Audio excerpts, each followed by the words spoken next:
Praise the Lord. परमेश्वर की दया और उसकी करुणा से एक अवसर मिला उसके वचन में से सीखने के लिए। आइए आज का वचन हम देखेंगे एजरा में से, एजरा और उसका 6वां अध्याय। पहले आप निकालें 4वां अध्याय और 23वीं आयत। क्या लिखा है यहाँ पर? जब राजा अर्थशस्त्र की यह चिट्ठी रहूम और शिमशे मंत्री और उनके सहयोगियों को पढ़कर सुनाएगी, तब वे उतावली कर कर यरूशलेम को यहूदियों के पास गए और बलपूर्वक उनको रोक दिया। तब यहोवा के भवन का काम जो यरूशलेम में है रुक गया और फारस के राजा दारा के राज्य के दूसरे वर्ष तक रुका रहा। आज का जो वचन का शीर्षक है वो है मंदिर का पुनः निर्माण। आज परमेश्वर का मंदिर ये देह है। उस समय मंदिर सुलेमान ने बनाया था और बलिदान कर कर परमेश्वर से आग्रह कर कर विनती कर कर परमेश्वर से पुकारा था कि हे प्रभु, मेरे बनाए गए इस छोटे से मंदिर के अंदर तू आकर विराजमान हो। और परमेश्वर की महानता देखिए, उसने सुलेमान की उस प्रार्थना को सुनकर अपना तेज उस मंदिर में रखा और मंदिर में तेज था और ये समृद्ध होते गए, यहूदी संपन्न होते गए, यहूदी फलते फूलते गए। और इन्होंने ये सीख लिया, इन्होंने ये जान लिया, जब तक परमेश्वर का मंदिर हमारे साथ है तब तक हमारे साथ कुछ नहीं हो सकता। अब ये इस चीज़ का एडवांटेज उठाने लग गए, अब ये इस चीज़ का गलत फ़ायदा उठाने लग गए। परमेश्वर का मंदिर हमारे साथ है, हम अन्याय कर सकते हैं, हमारे शत्रु हमारे पे विजय प्राप्त नहीं कर पाएगा। परमेश्वर का वाचा का संदूक हमारे साथ है, कोई भी हमारे को हरा नहीं सकता, उसका तेज हमारे साथ है। इस कारण से अन्याय में डूब गए, अनर्थ करने लगे, पाप में लिप्त हो गए। और जब ये सब करने लगे तब परमेश्वर ने बताया, जब तुम मुझे त्याग दोगे तो मैं भी तुम्हें त्याग सकता हूं। और हुआ क्या? परमेश्वर का तेज इनको छोड़कर चला गया। जैसे ही गया बेबीलोन की गुलामी में आ गई है। 70 साल की गुलामी है। आज उसी गुलामी के पीरियड की बात हम करेंगे। उस 70 साल में क्या क्या हुआ आज हम देखेंगे। 70 साल की गुलामी में आगे बेबीलोन की गुलामी थी और बेबीलोन का राजा नबूकदनेस्सर ने आज्ञा दी, सबसे पहले इनके मंदिर को ख़त्म कर दिया जाए। उस मंदिर को तोड़ दिया गया, मंदिर खंडर हो गया। जो मंदिर के अंदर परमेश्वर का तेज था वो मंदिर अब धराशाही हो गया, उसके अंदर कुछ नहीं रहा। ये चीज़ आज हमें सीखने को मिलती है कि जब तक हम प्रभु की नज़दीकी में हैं, जब तक परमेश्वर का वो आत्मा हमारे अंदर है, तब तक हम बल पाकर सीधे खड़े रहते हैं। तब तक हम परमेश्वर की इच्छा के अनुसार सही काम करेंगे, हम भलाई के काम करेंगे, हमारे काम जो हम करते हैं वो धर्म के गिने जाएंगे, यदि हम परमेश्वर का आत्मा से परिपूर्ण होकर काम कर रहे हैं तो। पर जब हम उसके तेज को त्याग देते हैं, अपवित्र हो जाते हैं, गलत हो जाते हैं, हम धराशायी हो सकते हैं। पर मेरा प्रभु हमें एक और मौका देता है, दोबारा अपने आप को खड़ा कर। यहाँ पर हम देखते हैं एजरा, इनको परमेश्वर ने अगुवाई करी कि मेरे मंदिर को दोबारा बनाओ, और ये बनाने लगे। जब बनाने लगे तब उन लोगों के बीच में जो कि गैर यहूदी थे हलचल हो गई और उन्होंने क्या करा, कैसे भी करके इनको रोकना है, क्योंकि वो जानते थे उस मंदिर की शक्ति। आज आपसे ज़्यादा शैतान जानता है आपके अंदर जो पवित्र आत्मा है, वो आपसे छीन लेना चाहता है, आपको ख़त्म कर देना चाहता है। वो जानता है उस पवित्र आत्मा की शक्ति, हम नहीं जानते हैं, वो जानता है। इसलिए वो चाहता नहीं हम पवित्र आत्मा से परिपूर्ण होकर चलें।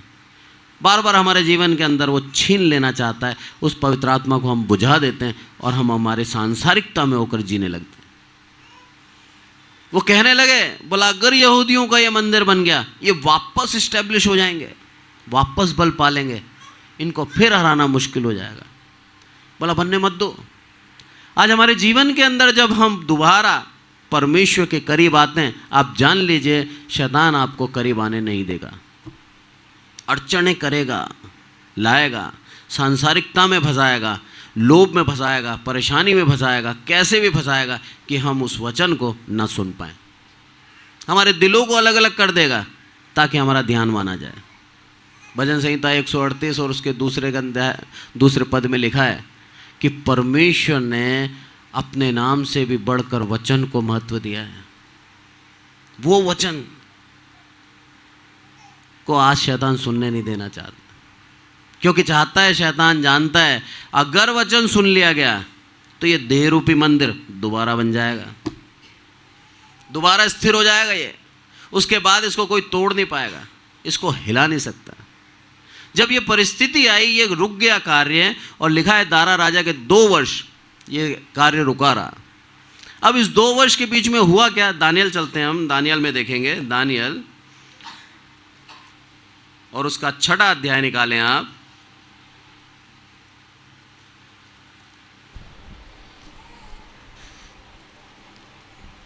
और 5वीं आयत पढ़ें।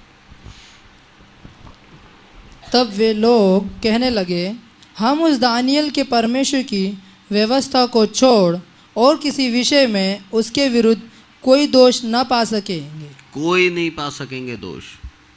दानियल एक यहूदी बंधुओं में से था जिसको चुना गया था नबूकदनेस्सर के राज्य के अंदर, और परमेश्वर ने उसको एक सम्मान दिलाया। राजा बदल गए पर दानियल वहाँ पर स्थिर था। और यहाँ पर यदि हम देखें तो दारा राजा के एकदम उसके जस्ट नीचे दानियल था। 120 अधिपति के ऊपर 3 ठहराए थे, उन तीनों के ऊपर भी दानियल को कर दिया। अब दानियल और दारा राजा के बीच में कोई भी नहीं है, डायरेक्ट बात कर सकता है वो दानियल राजा दारा से। और यहाँ पर दानियल को ख़त्म करना चाह रहे थे, इस कारण से उन्होंने एक षड्यंत्र रचा जो उसके नीचे थे। और उन्होंने क्या षड्यंत्र रचा? बोला परमेश्वर की व्यवस्था को छोड़ दानियल के ऊपर हम किसी भी प्रकार से दोष नहीं लगा सकते। क्या उत्तम और पवित्र जीवन जी रहा था दानियल। उसका सबसे बड़ा कारण क्या था मालूम है? प्रतिदिन 3 बार घुटने टेक कर प्रार्थना करता था। उसकी संगति प्रभु के साथ बनाए रखनी थी उसको। बार बार प्रभु के पास आता था और अपने आप को जांचता था। आप जितना प्रभु के पास जाएंगे, आप जान लीजिए उसका स्वभाव, परमेश्वर का स्वभाव आप में आने लगेगा। आपके अंदर से द्वेष, बैर भाव खत्म हो जाएगा। आपके अंदर परोपकार और सहनशीलता आ जाएगी। सबसे बड़ी बात, सहनशीलता आ जाएगी। प्रभु चाहता है कि यदि कोई हमारे पे अत्याचार कर रहा है, हमारे पे अन्याय कर रहा है, हमारे विरोध में, तो हम सहें। हमें उसका विरोध नहीं करना, हमें अपना पक्ष साबित नहीं करना कि मैं निर्दोष हूं। कहीं नहीं लिखा ऐसा। बोलता है सहो, क्योंकि वो चाहता है हम सहें। क्योंकि जब हम सहते हैं तो हम उसकी इच्छा को पूर्ण करते हैं। अगर हम विरोध करेंगे तो हम उसकी इच्छा के विरोध में जाते हैं। यहां पर दानियल को उसकी व्यवस्था के अलावा किसी भी तरीके से दानियल के ऊपर दोष नहीं लगा सकते थे। तो इन्होंने क्या करा? इन्होंने करा, पढ़ें आप 7वीं और 6 का, हाँ 6, 7, 8। राज्य के सारे अध्यक्षों ने और हाकिमों, अधिपतियों, न्यायियों और गवर्नरों ने भी आपस में सम्मति की है कि राजा ऐसी आज्ञा दे और ऐसी कड़ी आज्ञा निकाले कि 30 दिन तक जो कोई हे राजा तुझे छोड़ किसी और मनुष्य या देवता से विनती करे, वह सिंहों की मांद में डाल दिया जाए। इसलिए अब हे राजा ऐसी आज्ञा दे और इस पत्र पर हस्ताक्षर कर, जिससे यह बात मादियों और फारसियों और अटल व्यवस्था के अनुसार बदली ना जा सके। तब दारा राजा ने उस आज्ञा पत्र पर हस्ताक्षर कर दिया। आमीन। क्या परिस्थिति है देखिए आप। राजा को भी फंसा दिया, राजा को मालूम नहीं है। हमारे जीवन के अंदर कई बार ऐसा होता है। यहां पर क्या लिखा है? बोला उन लोगों ने क्या करा? षड्यंत्र रचा। और क्या बोला? 30 दिन, 1 महीना राजा तेरे को छोड़ कोई और किसी से विनती ना करे। उनको पूरा मालूम था दानियल प्रतिदिन 3 बार प्रार्थना करता है, और जिसकी खिड़की यरूशलेम की तरफ खुली रहती है। और यरूशलेम के अंदर अभी हमने देखा वो मंदिर का कार्य चल रहा था, उसको रोक दिया गया था। मैं समझता हूं प्रतिदिन प्रार्थना करता होगा दानियल, हे प्रभु वो मंदिर बन जाए, हे प्रभु वो मंदिर बन जाए। देख रहा है दानियल। और प्रभु ने ये योजना करी। ये योजना बहुत ही कठिन थी। जब हम प्रार्थना करते हैं प्रभु से, आप जान लीजिए प्रभु ने वो प्रार्थना सुन ली है। लिखा है वचन के अंदर, जब तू प्रार्थना करे तो मान ले कि वो प्रार्थना पूरी हो गई है। दानियल ने मांगा दिल से, हे प्रभु वो मंदिर का कार्य चालू होना चाहिए। लिखा है वचन के अंदर, खिड़की खुली रहती थी यरूशलेम की ओर। अब भी अपन ने पढ़ा कि वो क्या है, यरूशलेम में उसका कार्य बंद हो गया। ये प्रार्थना कर रहा है प्रतिदिन 3 बार।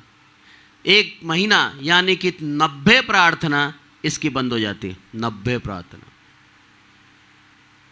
दानियल नहीं चाहता था प्रभु से दूरी। बोला मैं तो करूंगा। चाहता तो बोल सकता था दानियल दारा से। अभी हमने देखा उसका रिश्ता कैसा था। बोल सकता था, राजा दारा मैं तेरे से नहीं, मैं जो व्यवस्था के अधीन हूं परमेश्वर से ही प्रार्थना करूंगा और तू मुझे अनुमति दे।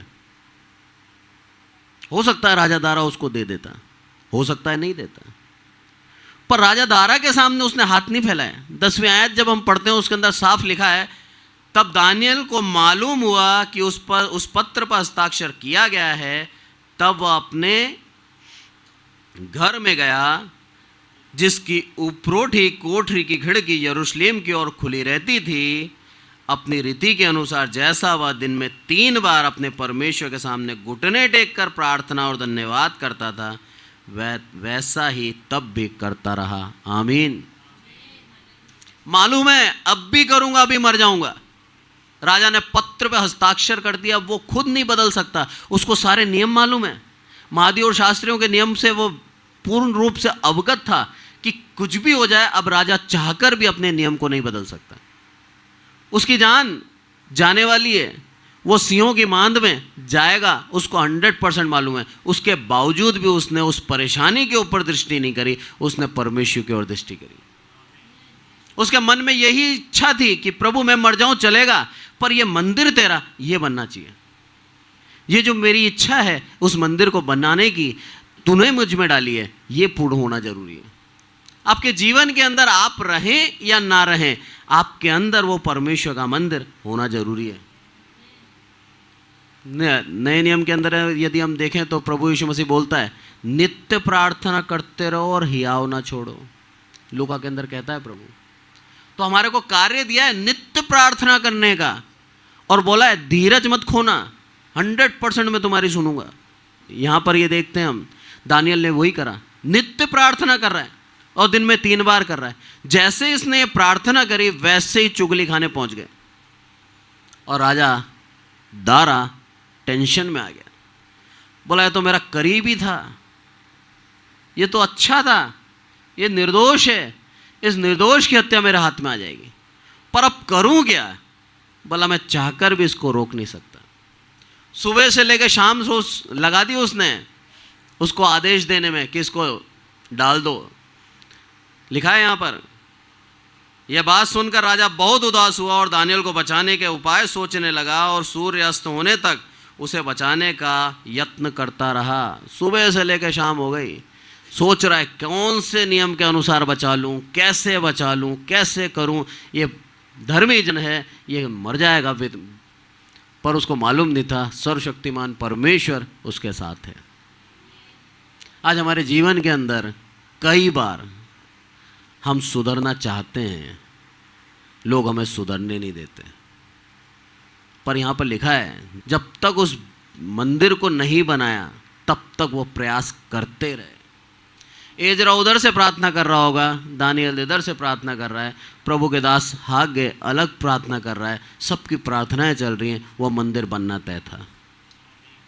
परमेश्वर का मंदिर आज हमें एक दूसरे के लिए प्रार्थना करना बहुत ज़रूरी है, बहुत ज़रूरी है। हम जब एक दूसरे के लिए प्रार्थना करते हैं तब मेरा प्रभु उन प्रार्थनाओं को सुनता है। वचन कहता है जब तुम किसी के घर जाओ तो जाते ही सबसे पहले बोलो कि तुम्हारा कल्याण हो। बाद में नहीं बोला, ये नहीं बोला कि जब निकलो तब बोलना, प्रवेश करते ही बोलना है तुम्हें तुम्हारा कल्याण हो। ये हमें सिखाया है कि हमको एक दूसरे को आशीष देनी है, क्योंकि परमेश्वर ने हमें आशीष के लिए जन्मा है, शाप देने के लिए नहीं जन्मा। परमेश्वर ने हमें बनाया, बनाने के बाद स्वर्ग राज्य हमारे लिए बनाया। हम हमारी गलतियों के द्वारा उस स्वर्ग राज्य में से हमारा नाम काटते हैं। मेरे प्रभु ने तो हमारा नाम लिख रखा है। वचन कहता है तेरा नाम हथेली में गोद के लिखा है। कैसे गोदा उसने? उस सलीब पे गोद दिया उसने। हर एक जगत के पापी के लिए उसने उस सलीब के ऊपर अपने हाथ पे नाम लिख दिया उसका। जो कोई विश्वास करे नाश न हो परंतु अनंत जीवन पाए। आज हमारे विश्वास के द्वारा हम स्वर्ग राज्य जाएंगे, नाम तो लिखा हुआ है उसका, पर हम उस चीज को पहचान नहीं पा रहे। कारण क्या है? उसके साथ संगति नहीं है। प्रतिदिन 3 बार घुटने टेक कर निवेदन करता था और धन्यवाद देता था प्रभु को, और चाहता था कि हे प्रभु ये मंदिर बन जाए, ये मंदिर बन जाए। और परिस्थिति कैसी आई? उसकी जान जाने वाली है, उसको 1% डर नहीं है। सबसे बड़ी बात ये देखिए आप, अगर डर होता तो दानियल उस समय प्रार्थना नहीं करता। उसको डर ही नहीं है। उसको मालूम है जो कुछ हो रहा है परमेश्वर की योजना से हो रहा है। जो मांगा है मैंने वो प्रभु ने मेरे को देगा। ये है विश्वास। जब हम मांगते हैं तो जान लीजिए कि वो मिल गया आपको, पर उसमें महिमा परमेश्वर की होनी चाहिए। हर एक प्रार्थना जिसमें परमेश्वर के नाम की महिमा है 100% पूरी होगी, मैं लिख के दे दूं आपको। पर ऐसी प्रार्थना जिसमें सिर्फ आप अपना स्वार्थ सिद्ध कर रहे हैं, आप करते करते मर जाओगे, आपकी प्रार्थना पूरी नहीं होगी। हमें सीखना है हमें प्रार्थना कौन सी करनी है।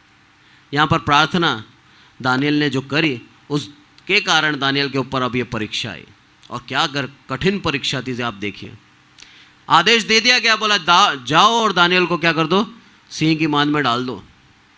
बोल सकता था ना दानियल, हे प्रभु दिन में 3 बार प्रार्थना करता था और मिली मृत्यु मेरे को सिंह में डाल दिया, शेर खा जाएंगे मुझे।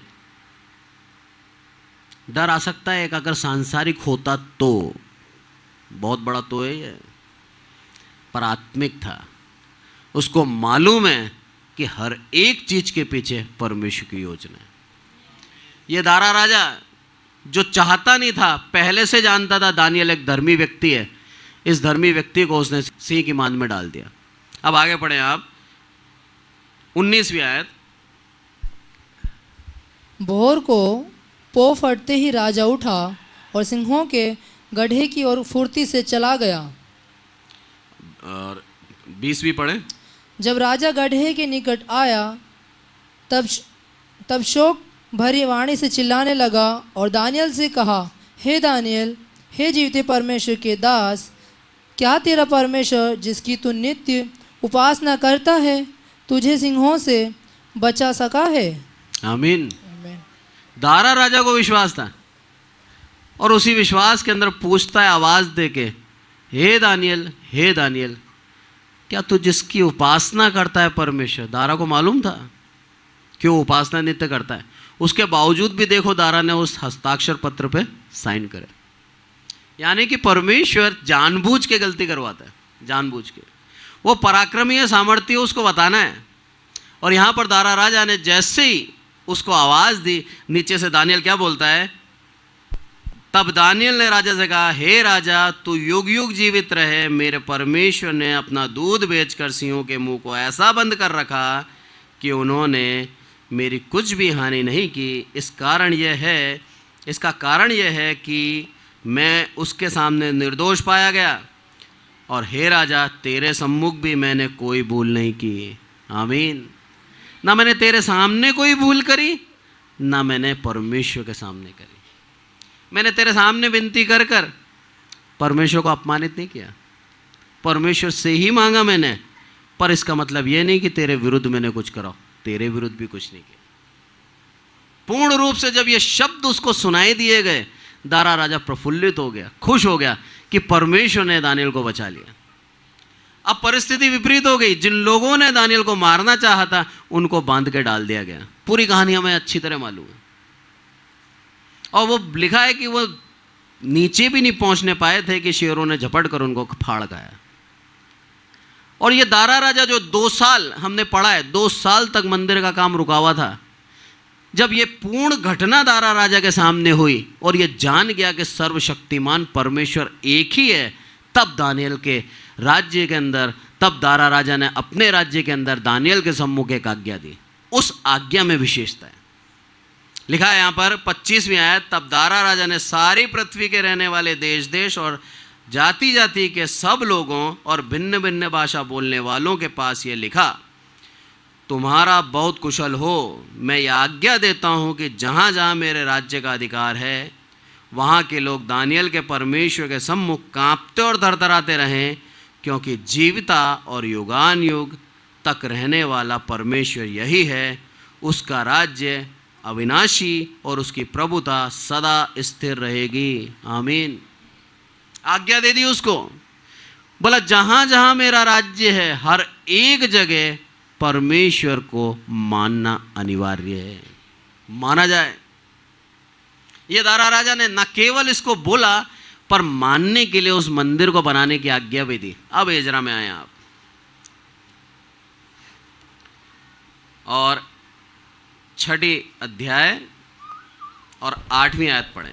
वरन मैं आज्ञा देता हूँ कि तुम्हें यहूदियों के उन पुरनियों से ऐसा बर्ताव करना होगा कि परमेश्वर का वह भवन बनाया जाए, अर्थात राजा के धन में से, महानत के पार के कर में से उन पुरुषों को फुर्ती के साथ खर्चा दिया जाए, ऐसा ना हो कि उनको रुकना पड़े। आमीन। ये दारा राजा दे रहा है। राजा दारा ने ना केवल ये कहा कि परमेश्वर को माना जाए, बल्कि एक और आदेश लिख के दिया, उस मंदिर को दोबारा बनाया जाए। और किसके खर्चे पे? राजा के खर्चे पे। बोले जो महानत से कर आता है, यानी कि जो समुद्र से हम कर लेते हैं व्यापारियों से, वो कर भी कहाँ दिया जाए? उस मंदिर को बनाने में। ये मंदिर को बनाने की जो एक घटना हुई है, इसके अंदर बहुत बड़ा भूमिका निभाई है। किसने? दानियल ने।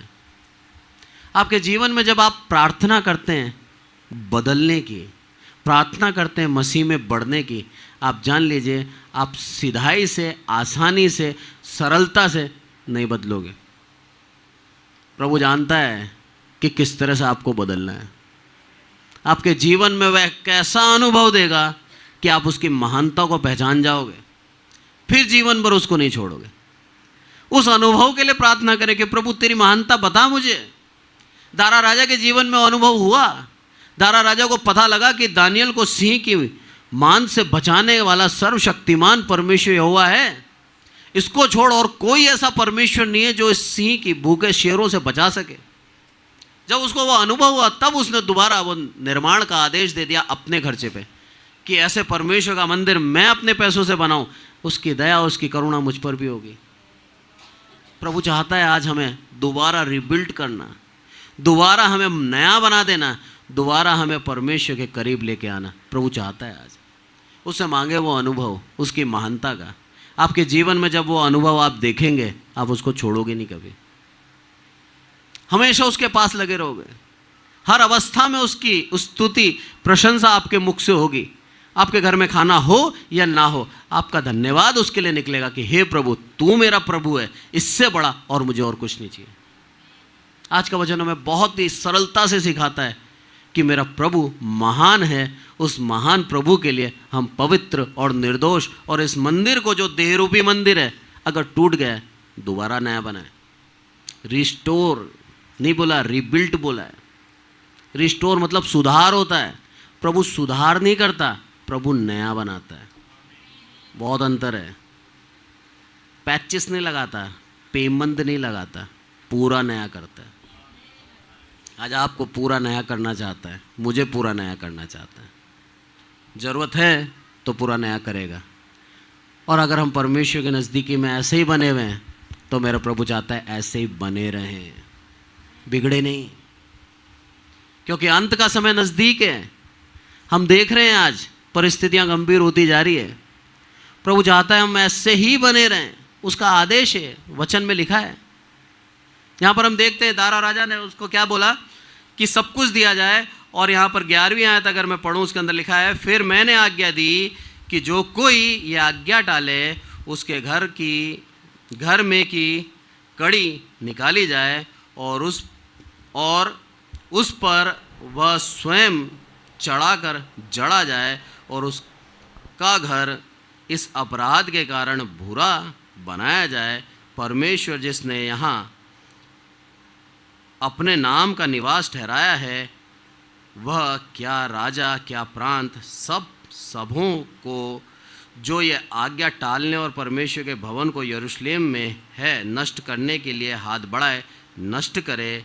मुझ दारा ने आज्ञा दी है, फुर्ती से ऐसा ही करना। क्या बात है। बोला जो इसके बीच में टांग अड़ा है, परमेश्वर जो सबसे बड़ा है वो उसको नष्ट कर दे। आज आपको दोबारा प्रभु में आने से अगर कोई रोकता है तो वो शैतान जान लीजिए नष्ट होगा। वो व्यक्ति जो उस शैतान की भूमिका निभा रहा है उसको प्रभु आपसे दूर कर देगा, खत्म कर देगा। प्रभु चाहता है हम उसकी नज़दीकी में बने रहें। प्रभु चाहता है हमें आशीष देना। प्रभु चाहता है हमारे करीब रहना। यहाँ पर ये दोबारा निर्माण उसका सबसे बड़ा कारण ये था, प्रभु इनको दोबारा आशीष देना चाह रहा था। और प्रभु यीशु मसीह से पहले वो मंदिर का बनना तय था। आज के वचन से प्रभु हमें यही सिखाता है कि हम उसके नज़दीकी में बने रहें, उसके वचनों को गहनता से सीखें और परमेश्वर की आज्ञा के अनुसार चलना सीखें। अपने जीवन को नया कर लें। पौलुस कहता है प्रतिदिन मैं नए मनुष्यत्व में बदलता जाता हूँ, प्रतिदिन नया होता जाता हूँ। तो अगर आपको भी प्रतिदिन नया होना है तो उसकी संगति में बने रहें, उससे दूर ना जाएं। आज के वचन से प्रभु हम सबको आशीषित करे। आइए प्रार्थना करें। हे हमारे प्रभु, आपका बहुत बहुत धन्यवाद देते हैं मेरे प्रभु, आदर मान आपको देते हैं मेरे प्रभु। विशेष करके प्रार्थना करते हैं मेरे प्रभु आपकी दया आपकी करुणा के लिए मेरे प्रभु। हर एक बात आपके चरणों में रखते हैं मेरे प्रभु। हमारी परिस्थिति हमारी आत्मिक उन्नति आपके हाथों में रखते हैं मेरे प्रभु। मेरे प्रभु इस देह को दोबारा आपके सम्मुख लाते हैं मेरे प्रभु, नया बना दें। और मेरे प्रभु आपका आत्मा इसमें सदैव वास करे, आपके नज़दीकी में सदा बने रहें मेरे प्रभु, आपसे दूर ना जाएं और आप ही की इच्छा के अनुसार अपने जीवन को जिए मेरे प्रभु। प्रार्थना करते हैं मेरे प्रभु, यहाँ उपस्थित हर एक विश्वासी को आपके हाथों में सौंपते हैं। सहायता करना आपकी आत्मा के द्वारा अपने जीवन को प्रतिदिन नया बनाते जाएं। आपको भाने वाला, आपकी आज्ञा के अनुसार चलने वाला और आपकी इच्छा को मानने वाला एक जीवन हम जिए मेरे प्रभु। आदर मान आपको देते हैं मेरे प्रभु। हम घटें आप बढ़ें। प्रार्थना करते हैं मेरे प्रभु, आप किसी को भी कभी भी कैसे भी इस्तेमाल कर सकते हैं। आज के वचन से हमने सीखा है मेरे प्रभु। आपकी दया बस होनी चाहिए, आप इस्तेमाल कर देते हैं मेरे प्रभु। प्रार्थना करते हैं मेरे प्रभु, जितने सुनते हैं मेरे प्रभु इस चर्च में और जो सुन रहे हैं ऑनलाइन मेरे प्रभु, हर एक को एक नया मनुष्यत्व देना मेरे प्रभु। हर एक मेरे प्रभु आपके नज़दीकी में यूं ही बढ़ता जाए मेरे प्रभु। और हमारा प्रयास भी यही रहे मेरे प्रभु कि कुछ भी हो जाए हम नया मनुष्यत्व पाए। आदर मान आपको देते हैं मेरे प्रभु। सब कुछ आपके हाथों में सौंपते हैं मेरे प्रभु। आपने हमारी विनती सुनी इसलिए आपका धन्यवाद मेरे प्रभु। प्रभु यीशु मसीह के नाम से मांगते हैं, आमीन।